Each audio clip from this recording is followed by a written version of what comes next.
అదే RTV app వార్తల్ని క్షణాల్లో చదివే అవకాశం ఉంటుంది. ఒక న్యూస్ పేపర్, ఒక టెలివిజన్ ఛానల్ మీ చేతుల్లో ఎప్పుడూ ఉంటాయి. మొదటిది అవినీతి, రెండవది రాజధాని, మూడవది బనకచెర్ల, నాలుగవది ఆంధ్రప్రదేశ్ రాష్ట్రంలో ఎస్సీ, ఎస్టీ, ఓబీసీ మైనారిటీల స్థితిగతులు, కోల్ స్కామ్, వీటి గురించి మనందరం విన్నాం, చూసాం, ఎండ్ రిజల్ట్ చూసాం. కానీ భారతీయ జనతా పార్టీ అవినీతిని గురించి మీ ముందు ప్రస్తావించేదానికి నేను చాలా సంతోషంగా మీ ముందుకు వస్తున్నాను. భారతదేశంలో జాతీయ బ్యాంకులు ఉన్నాయి. ఇందిరాగాంధీ బ్యాంకులను జాతీయం చేసింది, ప్రైవేట్ బ్యాంకుల్ని జాతీయం చేసింది. ఈ జాతీయం చేసినటువంటి బ్యాంకుల్లో గొప్ప అవినీతి దాగుంది. మా వాళ్ళు కూడా అమాయకులు మాట్లాడటం లేదు ఢిల్లీలో కూర్చొని. గత 11 సంవత్సరాల్లో బీజేపీ ఎన్డీఏ ప్రభుత్వంలో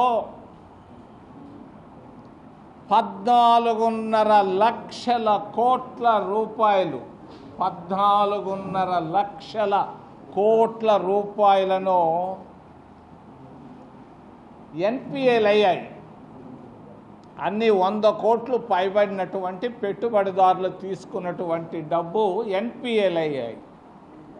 కాదని చెప్పగలిగే దమ్ము, ధైర్యం ఎవరికైనా భారతీయ జనతా పార్టీలో ఉంటే మరి చేతులు ఎత్తమని నేను అడుగుతున్నా, విమర్శించమని నేను అడుగుతున్నా. 10% తీసుకున్నారు 14.5 లక్షల కోట్ల రూపాయలు. మీరు అన్నారే 2G స్పెక్ట్రమ్, 2G స్పెక్ట్రంలో ఇంతే ఆ రాజా భూజాలు. మరి ఇక్కడ 1,00,000 కోట్ల అవినీతి తీసుకోలేదని చెప్పగలరా? ఇందులో సూత్రధారులు ఎవరు, పాత్రధారులు ఎవరు? ఒంగోలు నుంచి కర్నూలు దాకా అమరావతి రాజధాని ఒప్పుకునే వాళ్ళు దాదాపుగా తక్కువగా ఉన్నారు. ఎందుకనంటే అప్పుడే రాయలసీమ ఉద్యమం మొదలవుతూ ఉంది. ఈ పరిస్థితుల్లో రాజధాని విషయంలో కొంత ఆలోచించి ముందుకెళ్తే బాగుంటుందని తెలియజేస్తూ బనకచెర్ల, మరి మనకు ఇరిగేషన్ ప్రాజెక్టులు కృష్ణానది పైన 4-5 ఉన్నాయి. ఒకటి తెలుగు గంగ, ఇంకా పూర్తి కాలేదు. మరి రెండోది హద్రి నీవా, ఇంకా పూర్తి కాలేదు. గాలేరు నగిరి ఇంకా పూర్తి కాలేదు. ఎస్ఎల్బీసీ పూర్తి కాలేదు. ఈ రాయలసీమ జిల్లాలకు సంబంధించినటువంటి ఈ 4-5 ఇరిగేషన్ ప్రాజెక్టులు పూర్తి చేసేదానికి 25,000 కోట్ల రూపాయలు కానీ మనం సమకూలిస్తే 25 లక్షల ఎకరాలకు రాయలసీమ జిల్లాల్లో సస్యశ్యామలం చేసుకోవచ్చు.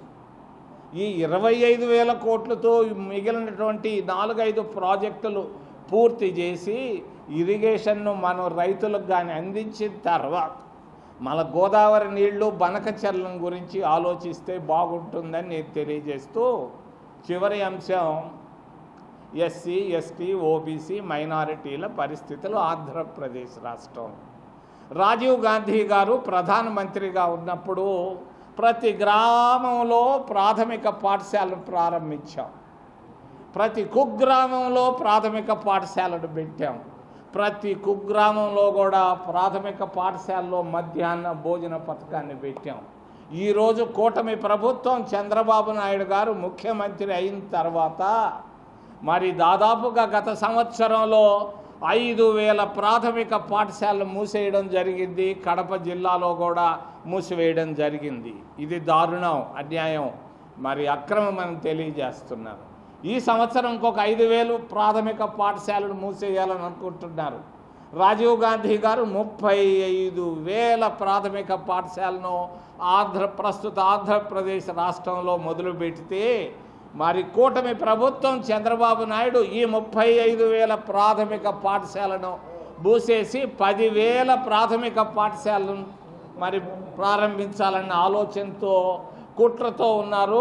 దీనివల్ల ఎస్సీలకు, ఎస్టీలకు, ఓబీసీలకు, మైనారిటీలకు నష్టం కలుగుతుంది అని తెలియజేస్తున్నాను. ఇప్పటికే 3 లక్షల మంది విద్యార్థులకు మరి పాఠశాల లేక ఇబ్బంది పడుతున్నారు ఆంధ్రప్రదేశ్ రాష్ట్రంలో. బళ్ళల్లో నుంచి బళ్ళకు పోలేకపోతున్నారు 3 లక్షల మంది. మరి అంతేకాదు మరి డిగ్రీ కాలేజీలకు కూడా మరి ప్రవేశాన్ని ఇంకా ప్రారంభించలేదు. పీజీ కోర్సెస్ కూడా ఇంకా ప్రారంభించలేదు. మరి ఈరోజు ఉన్నటువంటి స్కాలర్షిప్లు కాంగ్రెస్ ప్రభుత్వం ఉన్నప్పుడు ఇచ్చినటువంటి స్కాలర్షిప్లు ఇవ్వలేకపోతూ ఉన్నారు. మరి స్కాలర్షిప్లు లేక ఈరోజు ఎంతోమంది వెనకబడి చదువుకు పోలేక ఇబ్బందులు పడుతున్నారు. మరి నిరుద్యోగుల పరిస్థితి దారుణంగా ఉంది. ఆంధ్రప్రదేశ్ రాష్ట్రంలో కష్టాల్లో ఉన్నారు.